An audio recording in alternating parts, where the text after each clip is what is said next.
ओम शांति। प्रातः मुरली 20 मई 2021।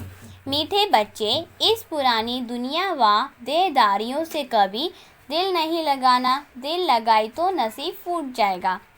प्रश्न: बाप ने बच्चों को इस नाटक का कौन सा गुह्य राज सुनाया है?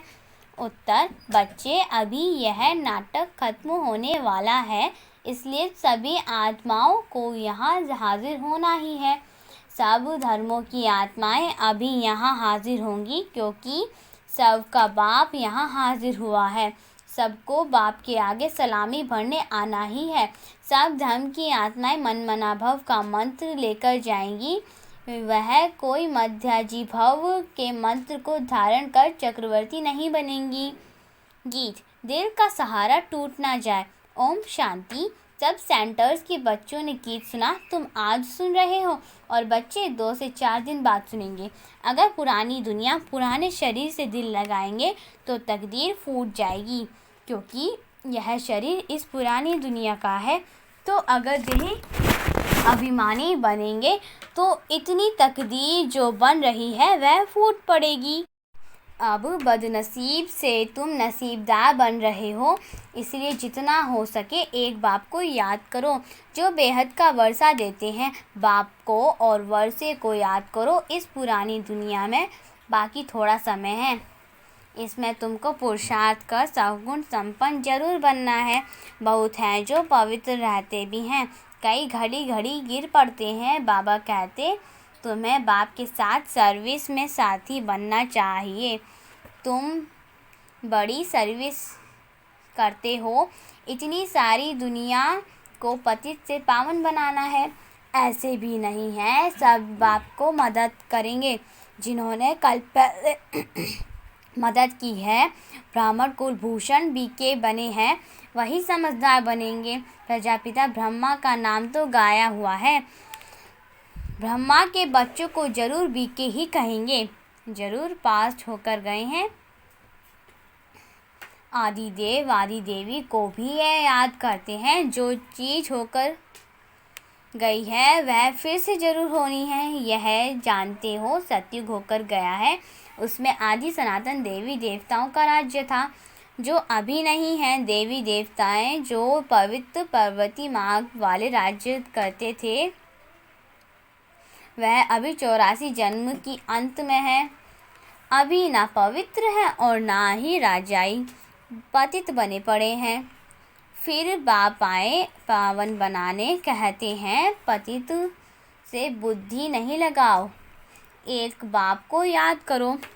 तुम जानते हो हम बाप की राय पर चल बाप से वर्षा ले रहे हैं।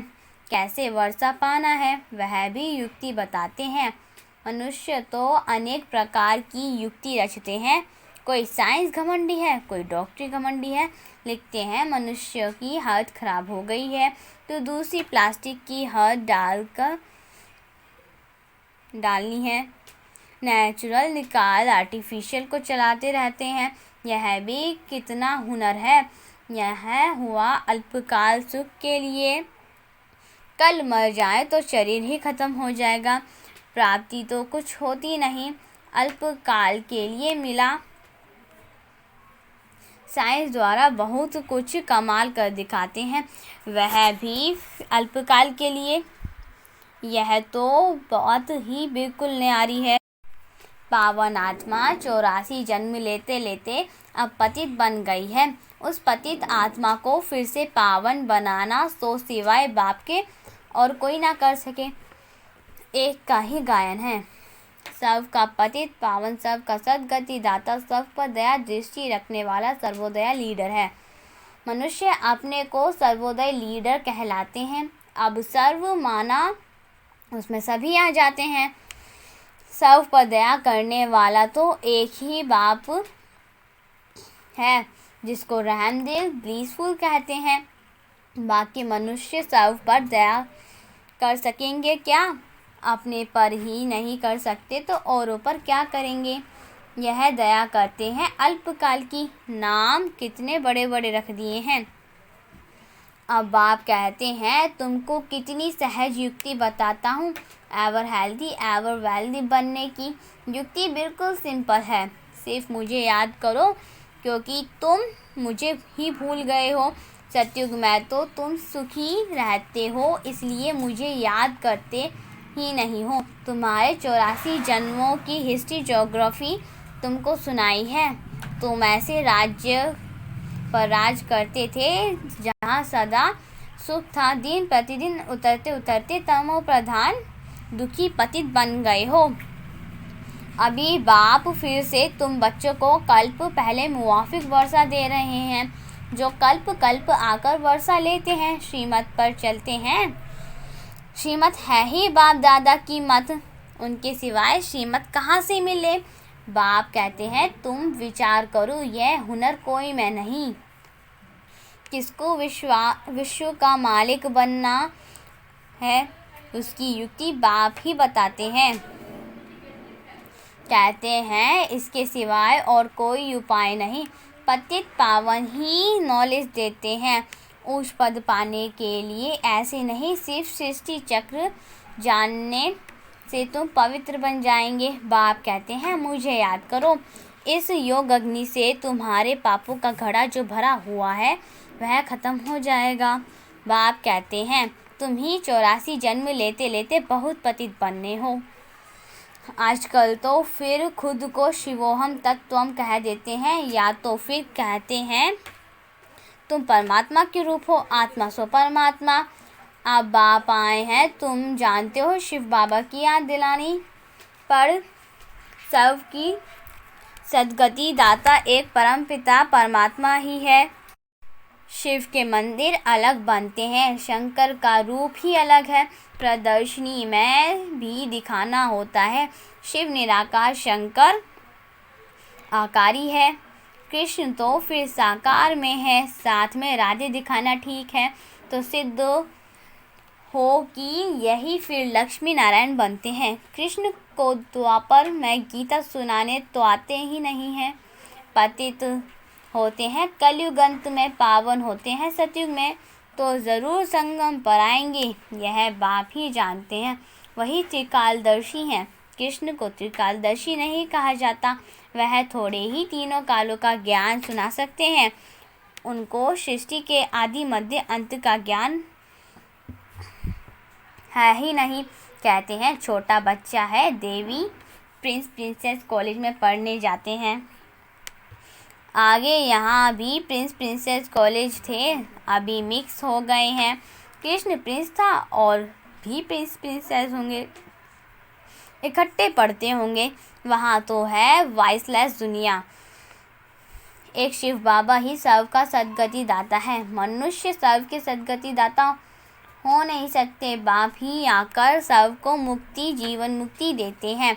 यह भी समझाया जाता है देवताओं के राज्य में और कोई धर्म नहीं था, वह तो आए ही हैं आधे में, तो सतयुग में हो कैसे सकते हैं। वह हैं ही हठ योगी निवृत्ति मार्ग के, वह राजयोग तो समझ नहीं सकते। यह राजयोग है प्रवृत्ति मार्ग वालों के लिए। भारत प्रवृत्ति मार्ग में था, अब कलयुग में पतित प्रवृत्ति मार्ग वाले हो गए हैं। भगवान वाच मामेकम याद करो, पुरानी दुनिया अथवा देह के संबंधों से दिल लगाएंगे तो तकदीर फूट जाएगी। बहुतों की तकदीर फूट जाती है क्योंकि कोई अकर्तव्य किया होगा, तो पिछाड़ी में वह सब सामने आ जाएंगे, साक्षात्कार होंगे। कई बच्चे छिपाते बहुत हैं इस जन्म में किए हुए पाप कर्म, बाप को सुनाने से आधा सजा छूट जाएगी, परंतु लज्जा के मारे सुनाते ही नहीं हैं। गंदे काम तो बहुत करते हैं, बुद्धि में याद तो रहता है, बताने से छूट जाएंगे। यह अविनाशी सर्जन है। बीमारी लज्जा के कारण सर्जन को नहीं बताएंगे तो छूटेगी कैसी। कोई भी विकर्म किए हैं तो बताने से आधा माफ़ हो जाएगा, ना बताने से वह वृद्धि होती जाएगी, जास्ती फंसते जाएंगे, फिर तकदीर ख़त्म हो जाएगी, बदकिस्मती आ जाएगी। बाप कहते हैं देह से सभी संबंध ना रखो। हमेशा माँ में कम याद करते हो, फिर कोई गंदा काम नहीं होगा। यह धर्मराज भी हैं, उनसे भी छिपाते रहेंगे तो फिर तुम्हारे जैसी सज़ा कोई को नहीं मिलेगी। जितना नज़दीक होगा सबको साक्षात्कार हो जाएंगे। अभी सबकी कयामत का समय है। जब पतित है पापों का दंड जरूर मिलता है। जैसे 1 सेकंड में जीवन मुक्ति मिलती है, वैसे 1 सेकंड में सजाओं की भासना ऐसे आती है जैसे बहुत समय से सजाएं खाते ही रहता है। यह बड़ी सूक्ष्म मशीनरी है। सबके कयामत का समय है। सजा भोगनी तो ज़रूर है, फिर सब आत्माएं पवित्र होकर जाती हैं। बाप ही आकर पतित आत्माओं को पावन बनाते हैं। बाप के सिवाय और कोई ताकत ही नहीं। 63 जन्म पाप करते करते अभी तुम्हारे पापों का घड़ा आकर भरा है। माया का ग्रहण सबको लगा हुआ है। बड़ा ग्रहण तुम पर लगा है। सब गुण संपन्न तुम थे, फिर ग्रहण तुम पर लगा है। ज्ञान भी अभी तुम बच्चों को मिलता है। बाप बताते हैं तुम भारत के मालिक थे, फिर 84 जन्म तुमने भोगे हैं। कैसे सीधा बताते हैं कि तुम बरोबर देवी देवता धर्म वाले थे, फिर पतित होने के कारण हिंदू कहला दिया है।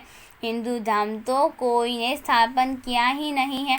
मठ पंथ को डिनाइस्टी नहीं कहेंगे, डिनाइस्टी राजाओं की होती है। Lakshmi Narayan the first, second, third ऐसे राजा ही चलती है। यह भी ज़रूर है पावन से पतित बनना ही है। पतित होने के कारण देवी देवता कहला नहीं सकते हैं।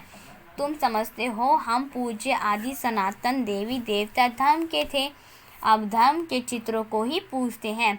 सिर्फ यह भूल गए हैं हम ही पूज्य देवी देवता थे, अब पुजारी बने हैं। अभी बाप ने, तुम समझते हो बाप ने वर्षा दिया था, फिर पतित बने हैं तो अपने ही चित्रों की बैठ पूजा करते हैं। आपे ही पूज्य, आपे ही पुजारी, यह सिवाय भारत के और कोई को नहीं कहेंगे। बाबा भी भारत में ही आकर ज्ञान देते हैं, फिर सो देवी देवता बनाने के लिए। बाकी सब हिसाब किताब चुकती कर वापस चले जाएंगे। आत्माएं सब पाप को पुकारती रहती हैं। और गॉडफादर, यह भी समझने की बात है, इस समय तुमको 3 बाप हैं, एक शिव बाबा, दूसरा लौकिक बाप और ये है अलौकिक बाप प्रजापिता ब्रह्मा। बाकी सबको 2 बाप हैं, लौकिक और पारलौकिक। सतयुग में सिर्फ एक ही लौकिक बाप होते हैं, पारलौकिक बाप को जानते ही नहीं। वहाँ तो है ही सुख, फिर पारलौकिक बाप को याद करें क्यों। दुख में सिमरन सब करते हैं, यहाँ फिर तुम को 3 बाप हो जाते हैं। यह भी समझने की बात है। वहाँ आत्म अभिमानी रहते हैं, फिर देह अभिमान में आ जाते हैं। यहाँ तुम आत्म अभिमानी भी हो तो परमात्मा अभिमानी भी हो। शुद्ध अभिमान है कि हम बाप के सब बच्चे हैं, उनसे वर्षा ले रहे हैं। वह बाप शिक्षक सद्गुरु हैं, यह उनकी महिमा समझानी पड़े। वही आकर सब बच्चों को वर्षा देते हैं। सतयुग में तुमको था, फिर 84 जन्म ले गवाया। अब यह समझाना कितना सहज है। बाप को कहा जाता है पतित पावन सर्व का सद्गति दाता। यह दुनिया ही पतितों की है, कोई सद्गति दे कैसे सकते। बाकी कोई बहुत शास्त्र पढ़े हुए हैं तो अंतमति सोगति हो जाती है, फिर छोटेपन में ही कंठ हो जाते हैं। तो बाप तुम बच्चों को कितनी अच्छी मीठी मीठी बातें सुनाते हैं। बच्चे तुम तमोप्रधान बन गए हो, अब फिर बाप को याद करो तो खाद निकलेगी। अभी नाटक पूरा होता है, सबको हाजिर होना है। क्राइस्ट आदि सबकी आत्मा हाजिर है, वह भी बाप के पास सलामी भरने आएगी। चक्रवर्ती राजा तो बनना ही है, सिर्फ बाप को याद करेंगे, मन मना भव का मंत्र ले जाएंगे। तुम्हारा है मन मना भव मध्याजी भव का डबल मंत्र। बाप कितनी अच्छी युक्ति बताते हैं। अच्छा, मीठे मीठे सिखिल दे बच्चों प्रति माता पिता बाप दादा का याद प्यार और गुड मॉर्निंग। बच्चों को नमस्ते। धारणा के लिए मुख्य सार। नंबर 1 पॉइंट, इस पुरानी दुनिया में रहते पुरुषार्थ कर सद्गुण संपन्न जरूर बनना है। इस पुराने शरीर व पुरानी दुनिया से दिल नहीं लगाना है, नसीबदार बनना है। आत्म अभिमानी और परमात्मा अभिमानी रहना है। इस कयामत के समय में बाप से कुछ भी छिपाना नहीं है। अविनाशी सर्जन से राय लेते रहना है। वरदान, सदा ज्ञान सूर्य के सम्मुख रहने वाले अंतर्मुखी स्वामानधारी भव। सदा ज्ञान के सूर्य के सम्मुख रहने वाले अंतर्मुखी स्वामानधारी भव।